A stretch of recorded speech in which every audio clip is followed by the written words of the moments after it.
Welcome to the Mind of Business Success podcast. I'm your host, Alicia Cramer. Our guest today is Fred Joyal.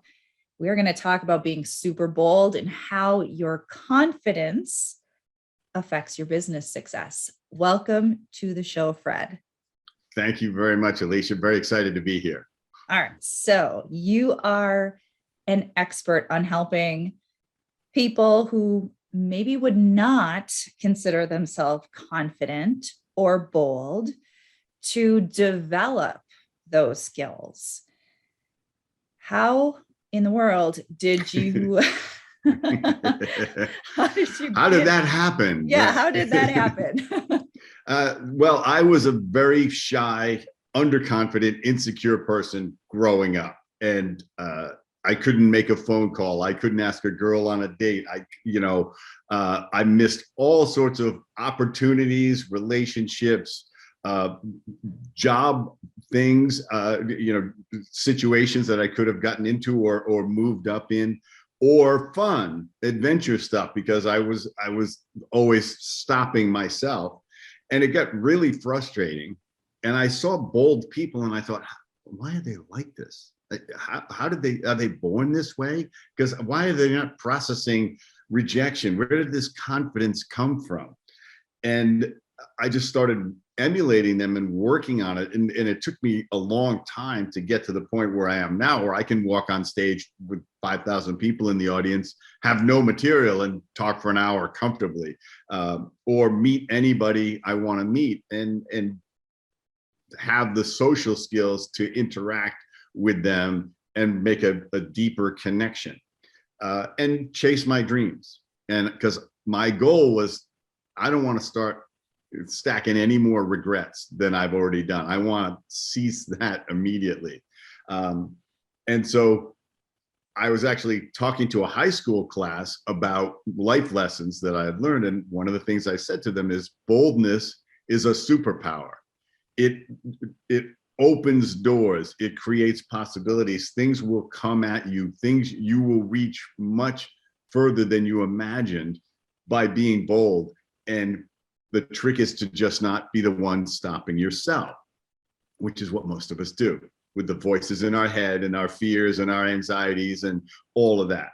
And so I put all of this into a book with a systematic way to build yourself from wherever you are. You could be incredibly shy, barely able to leave the house, or you could be confident, except when it matters most, which is a lot of people. They're in their inner circle, they're really comfortable. At work, they're really comfortable. But in situations where it's really important, they can't summon it, because they either hope it's natural or it's not.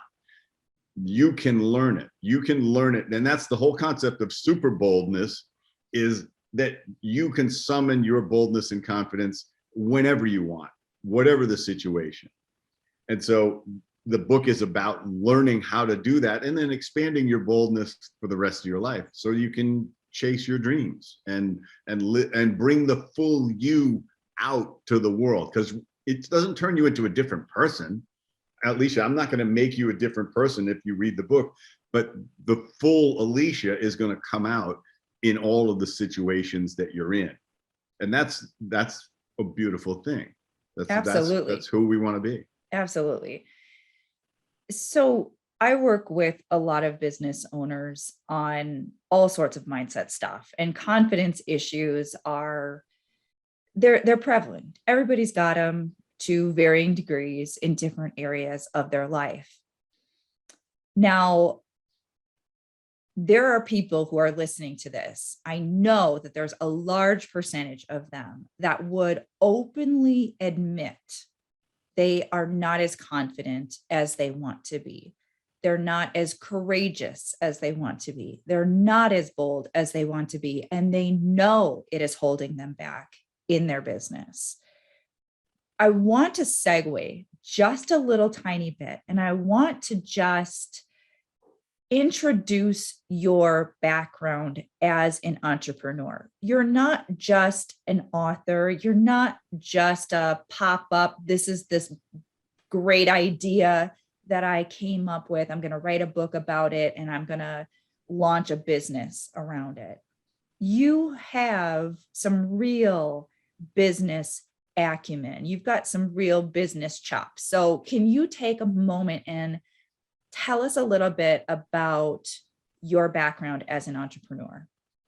Yes. So the first real job I had that I was actually good at and loved doing was working in advertising. And this was in the 80s. And then I started a business with a friend of mine, 1-800-DENTIST, and it became the largest dentist referral service in the country. We started it with $30,000 of family money and grew it to the point where over the 30 years we owned it, I sold it about 5 years ago. Over those 30 years, we generated $1 billion of revenue. And so along the way, we made huge mistakes because we had to invent every aspect of the business. There was no model to turn to. We had to create a call center, all the scripting for that call center, all of the sales pitch, all of the marketing and advertising and media buying, and then the normal things of running a business, HR and finance and all of those things. We had to learn. We knew almost none of it.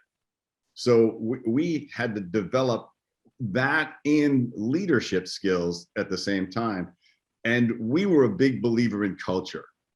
This was way before people called it culture, but we wanted a place where we wanted to go to work every day. And we created that. And just to sum it up really simply, in my last month at the business, as we had just sold it, I celebrated 3 25-year employees in that month. So these people had spent virtually their entire adult life working for us. And that made me as proud as anything, and they just said, we love this place. We love being here. And so, we just made survivable mistakes. That was our motto. It was like, we're going to make mistakes. Let's just figure out how not to be killed by them. And let's learn from them. Where's the information? Because failure teaches you a lot. Success, it doesn't have anywhere near as much information.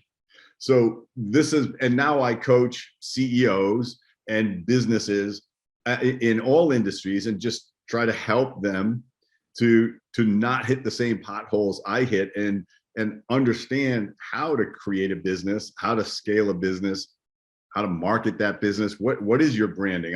One of the big things I see is people's messaging is messed up.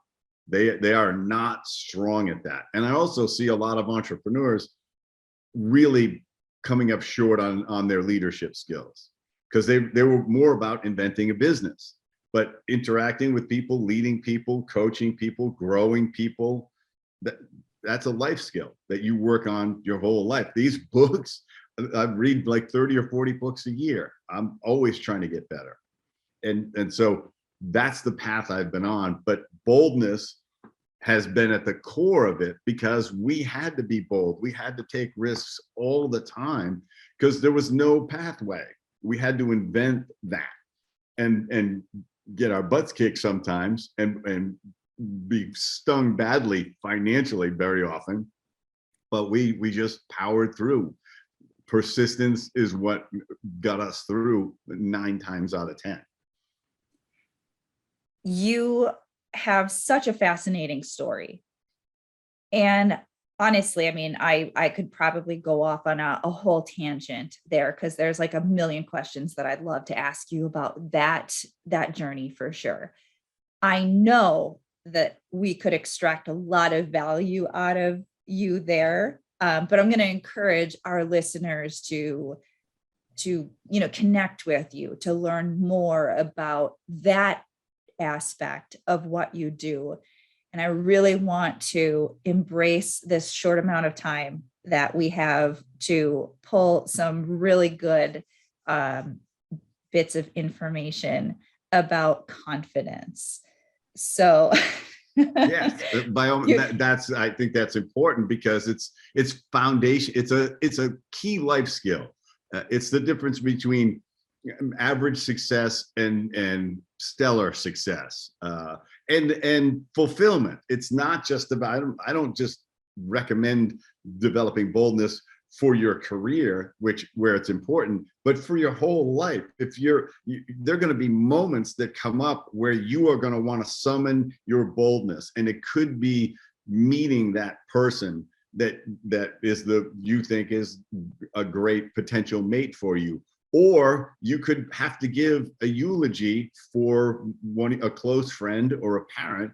You don't want to be that person who says, oh, I hate speaking in public, I'm afraid, I don't want. You're going to get one chance to do that eulogy, and it's going to gnaw at you the rest of your life that you didn't do it.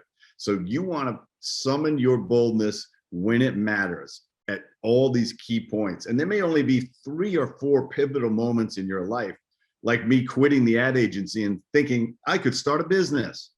I went from a good income to nothing. I mean, I barely made enough to pay my rent for the first 2 years. But that it took me being willing to risk everything, because my partner and I, the funny thing is we would go to the beach every weekend, because there wasn't much to do in the business except during the week. So we would be sitting on the beach reading magazines and chatting about the business and stuff. And we lived in California, and we said, you know what, if the whole thing falls apart and fails completely, we can still do this. So we had this, inner peace and self-reliance that no matter what happened in that business world, we were going to find our fulfillment. We were going to find joy and live a good life no matter what. And we'd just be starting over again. That right there is a huge takeaway. A lot of people are living in a state of fear, a lot of scarcity, a lot of lack.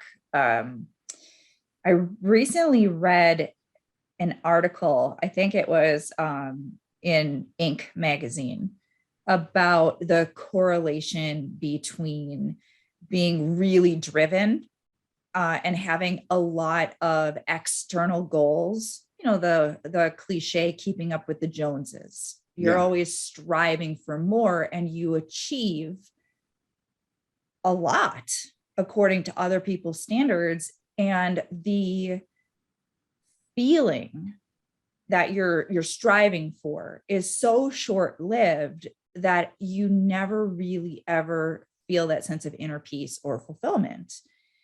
What you just shared is fundamental. When we know that we're good, no matter what, it's not, I don't need this accolade. I don't need this to feel like I am worthy or successful or good enough.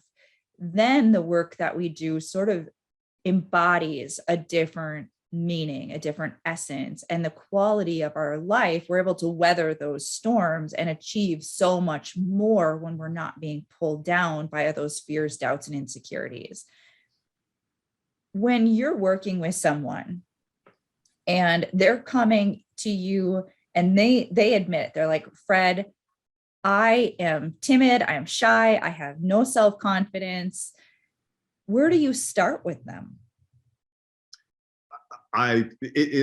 Everything starts with your mindset. And so I'm going to dig into what is the voice in their head, or the multiple voices in their head, because we have a bunch of voices in our head. We have the critic, and we have the cheerleader, we have the analyst, we have all of these voices. A lot of it is really not helpful. And so one of the great exercises is when you hear that voice in your head that says, oh, this is probably going to fail or this is going to happen, this bad thing is going to happen because of this and this and this. And I say, the first thing you want to do is to say, is that actually true? Is it, and what are the odds of it actually happening? Because we're really good at coming up with the worst case scenario, and really terrible at calculating the odds of it happening. Bold people don't have that problem. They go, whatever happens is going to be good. I'm going to learn from it, or I'm going to, and what happens is they get much further because they don't stop themselves. So I want to find out why they're stopping them, what the voice is saying, and really attack this sense that they don't feel worthy of this situation. And I want to say, do you think everybody who's succeeded, do you think I've been 100% confident the whole time that I knew everything was going to work out perfectly? Almost never in my work life. But I approached it saying, I'm going to give it everything I got, and the outcome is the outcome. And I'm going to learn from the outcome. You know, we would create fabulous TV commercials, and one of them that was our favorite would do nothing. And we go like, what is happening with this commercial? Why doesn't it communicate with people? So we'd listen to the phone calls coming into 800 dentists, and we'd listen to 200 or 300 of them, and we'd say, oh, this is what they're hearing. We thought we were telling them something and they heard something else. So throw the spot away, even though it's our favorite, it doesn't matter. And so even in boldness, there's a humility that says, I am always learning and growing. I am not great. I am striving for greatness. Here's the other thing that people do when they're underconfident is they use perfectionism as a way of not starting. Oh, I want to be really good at it before I do that. Oh, I could never sing karaoke unless I rehearsed for like 100 hours at home with a specific song and had a voice coach and stuff like that. And it's like, really, do you think that everybody else is doing that with karaoke? Have you listened to them? Have you been there? They have 3 drinks and they grab the microphone and they sing pretty badly, but they commit completely to it and everybody has a great time. So stop focusing on being perfect and focus on taking action.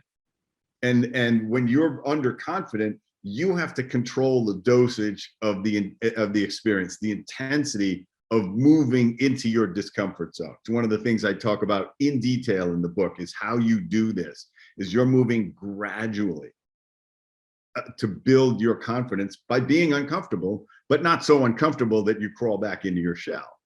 And then what you literally build a boldness muscle. You are building new neural pathways to the point where you're eventually, your default mode is boldness. It's like, I'm going to walk over to the room and talk to that guy. You know, I know it's Bill Gates, but I'm going to go talk to him. And you're going to have a normal conversation because you're not freaking out and not thinking of all these, trying to be clever or any of these things. You're just going to go over and say, hey, nice to see you. I'm Fred. And they're so happy that you're behaving normally that you will have a conversation that could go really deep, really quickly. But this is a life skill. No life skill happens overnight, but all the good life skills, whether it's playing piano really well or running a business really well, take time. Leadership is a lifelong path, but when you get good at it, you have a sense of how you can get better at it because you're having impact. You're making the kind of choices and saying the kind of things that make a difference. One of the things about boldness is an ability to receive feedback. It takes boldness to take feedback, to ask for it. I want to say, I want the hardest critique you can give me, and take it and say, and I'm probably going to get really mad at you when you tell me, but then I'm going to process it. So I'm warning you about the reaction, but I want it anyway. Give me, fire both barrels. And it takes boldness to not always be the nice person who never gives candid feedback. So all of these things require the confidence and boldness to act. And you got to build that muscle gradually, but you can, and it'll happen faster than you think. With the techniques I'm teaching, it happens much more quickly. And it's a constant positive feedback loop. Every time you do it, you go, oh, that actually worked. I actually fired that person and they thanked me because you handled it properly, rather than let them continue to be a lousy employee for the next 3 years, which is not an act of kindness, by the way. So you think you're being nice to them. Oh, well, they got a mortgage and it's like, no, you're letting them suck at what they do for 3 more years and they think that's good enough, and it's not. You need to say, you don't do this well enough to actually work here. You need to go work somewhere else and you need to get better at what you do or do something else. That's kindness. That's genuine. That's tough love, but it's genuine love. These are exactly the types of things that I am coaching many of my clients through. And I love that you you were really clear and candid about the fact this is a process. This is a process about rewiring your brain. It can be done, but you have to do it in a logical way. There's a tendency, us humans with our skewed ideas about things, to think that everything is black and white. Oh, if I find the guru, if I find the expert on that thing, then somehow just simply buying the book or swiping my credit card is going to now magically morph me from the struggle that I've had for the past 10, 20, 30 years into something completely different than I was before. And when that's not the case, it's easy to say, well, it didn't work or there's something Right. wrong with me. And so no, it works and there is nothing wrong with you. You just have to do the work to get the results. And you wouldn't expect to read a book about playing violin, pick up the violin and start playing some concertos. We know that's ridiculous, but in business and in social situations, we think we should just be able to pick up the violin and play brilliantly. All of the social skills that I talk about in the book, a lot of people don't even know how to make eye contact. I'll teach you how to make somebody feel like the most important person in the room, and it's actually incredibly easy. And then you can do it with 10 people in a row, and every one of them is going to feel that way. It's just doing certain things. But if nobody teaches you those things, you're not going to invent them. We've had programming from our parents and our growing up in school and all of these things.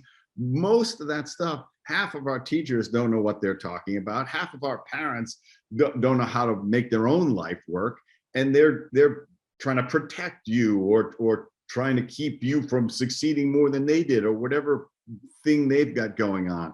We got programming to erase. We got to overwrite some files, and that takes awareness and then action. There's no point in reading my book if you're not going to do the exercises. You'll come up with some interesting insights. But if you want transformation, you're going to do the exercises every day. You're going to do a boldness exercise. Could take you 2 minutes, but every day you're going to start to rewire yourself. And then you're going to say, I'm going to do another boldness exercise. I'm going to do 5 boldness exercises. And then you're going to think about what happened.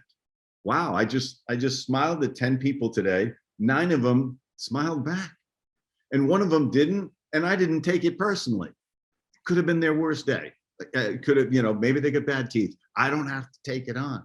And all of a sudden you start to write over the negative files with what works in life to make you with a wider comfort zone and more confidence and more boldness. And you'll actually start to say, you're going to write to me and go, I need some even crazier exercises. The 5th level's not crazy enough for me. You'll get to that point because you'll want to just try stuff and see what happens. And a lot of it is making sure that the stakes are low. When you're doing the exercises, the stakes are really low, and you're almost aiming for failure half the time. Like you're smiling at 10 people, looking for the one that won't smile back, so you can process that and say, "It wasn't about me. Well, I don't have to think I'm horrible looking or unworthy." And then all of a sudden, you start to say, "I belong wherever I am."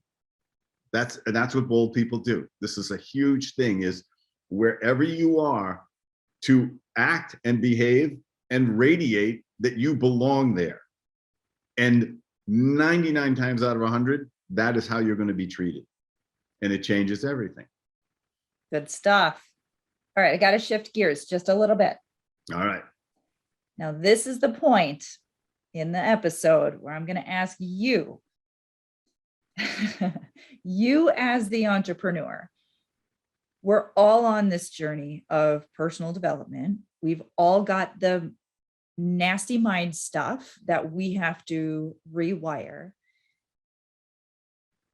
are you willing to share with us maybe just one mindset obstacle that you personally had to overcome in order to get to where you are today? Now, I know the confidence one, so I'm gonna Yeah. probe you here for something maybe a little bit outside of your typical talk.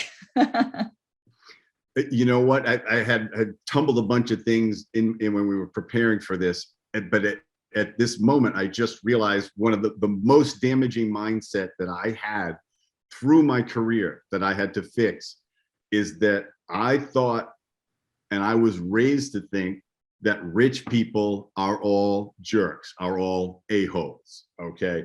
Greedy a-holes is what rich people are. So even though I'm becoming fairly wealthy, in my mind, I don't want to be a jerk. So what am I doing? Spending all my money. And not spending it wisely, not even, I've had $500,000 investment I made. I did no due diligence on whatsoever, lost it all.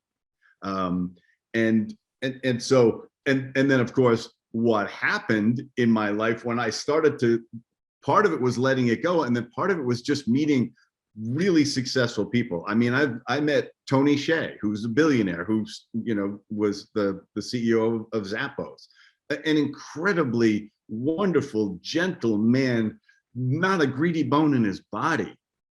I've met Sir Richard Branson, the same thing. These are people I admire deeply. I mean, Tony's loss was tragic, but I know more billionaires who are focused an enormous amount of energy on giving back, on impact, on contribution, on growing the people that work for them in their businesses. Then I know jerks. You know what? You know who are the jerks? They were jerks when they were poor. And they stayed jerks. They became bigger jerks when they had money. Those are the only people that are jerks, but it's a gross minority. And I had to erase that mindset because it was actually costing me my own wealth, because I subconsciously had to dispense with the money so that I wasn't rich. Mm-hmm. That's pretty damaging, but the recognition of it was like, wow, that I'm totally, this again, going back to is that really true? Could that possibly be true?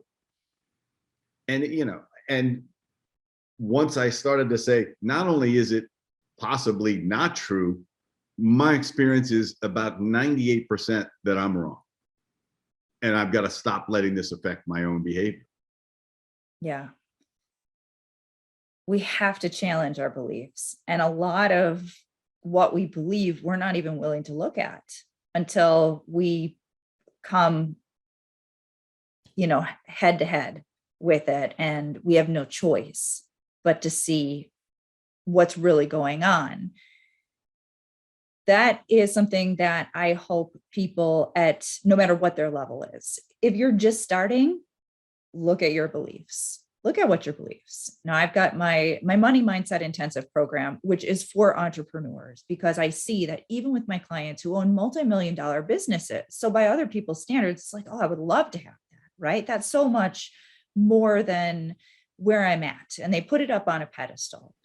But I'm telling people all the time that they're still doing their work. They're still identifying their own limiting beliefs that are holding them back. And it's no matter where you are, you've got to be challenging what your beliefs are so that you can consistently go to that next level. So thank you so much for sharing that. Now, tell us the title of your book, where we can find it. Yes. Okay. It's right there. You can get it. It's right there. For all of those listening who are not watching.